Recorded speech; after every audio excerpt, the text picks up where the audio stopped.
The Commonwealth Health Professions Alliance is one of the partners who are hosting this forum, and the Alliance comprises of the Commonwealth accredited civil society organisations with a focus on health, and represents pharmacists, dentists, doctors, nurses, midwives and other health professions. The World Health defines universal health coverage as all people receiving quality health services that meet their needs without being exposed to financial hardship in paying for the services. However, the theme for the 2015 Commonwealth Health Ministers meeting is universal health coverage, a theme which has gained considerable traction, also with the World Health Organization, the United Nations and other international bodies and donors. This forum is about investing in health and making the claim that a healthy population is an economic imperative for sustainable development. Good health is the fundamental foundation on which democracy and development are built. Unless populations are healthy, they cannot participate in education and employment or contribute to the economic well-being of their country. And conversely, an unhealthy population places an economic burden on their country.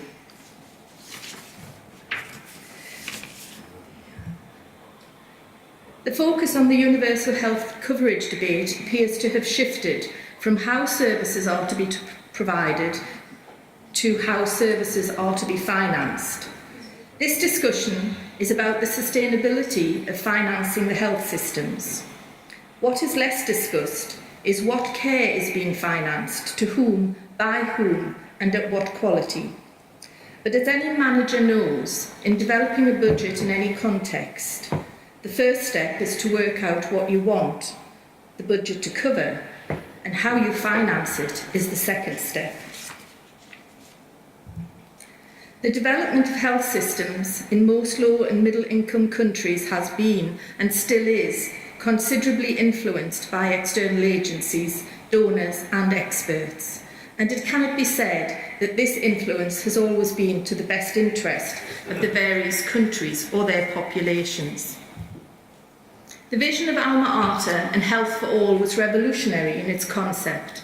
To many, however, that vision appeared unrealistic and unattainable.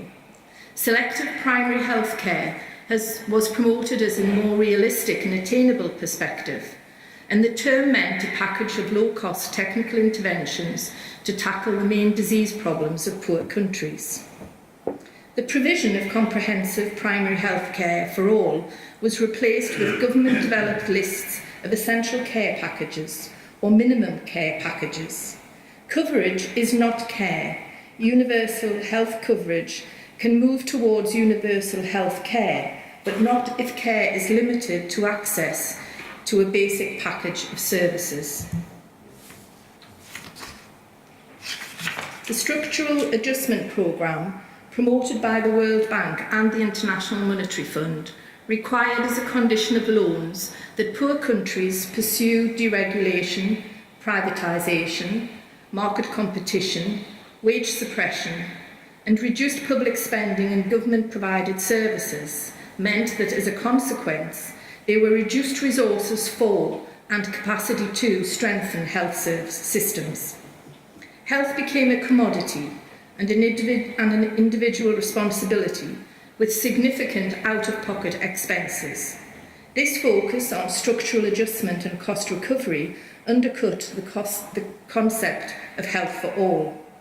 Contemporary writers trying to understand the recent Ebola epidemic in West Africa have identified the damaging policies of the IMF Structural Adjustment Programme and the World Bank stratified healthcare financing model as a key reason why the health systems of Sierra Leone and Liberia were unable to respond appropriately to Ebola.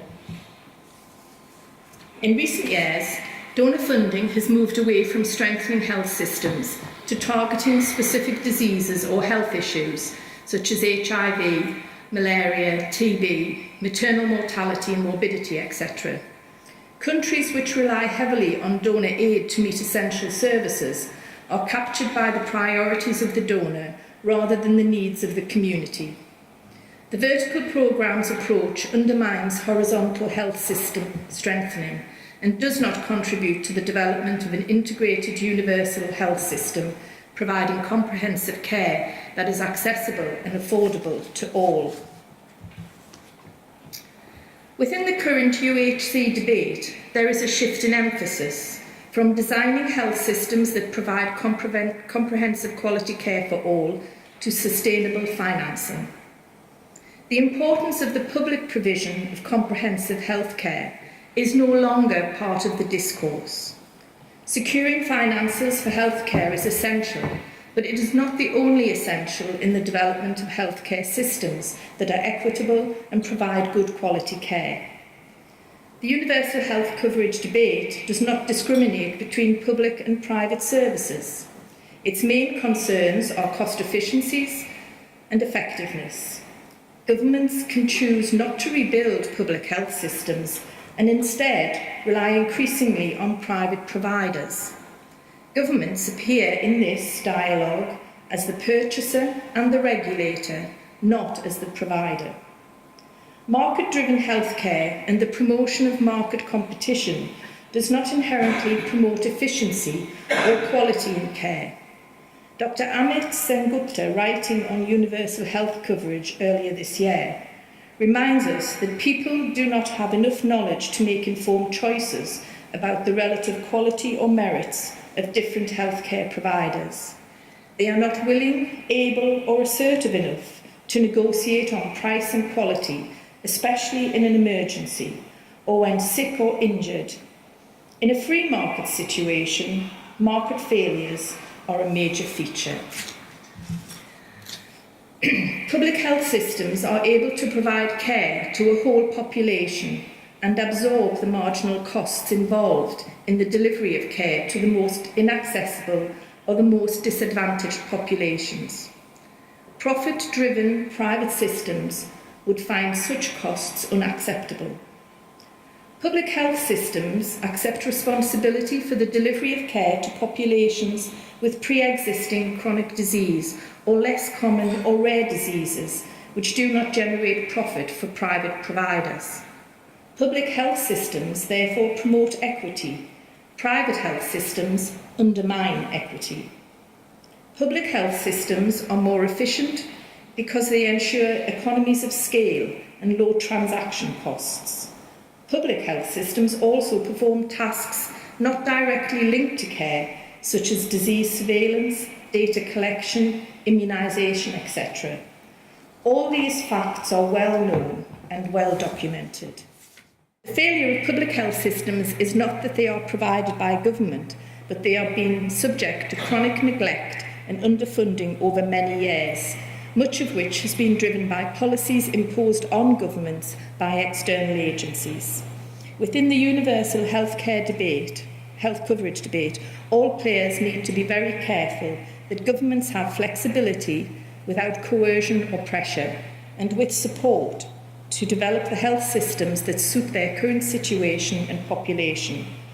The Commonwealth Health Professions Alliance wants to see care as much as coverage as an integral part of the debate on the financing of health and the strong role being promoted for the public provision of health care.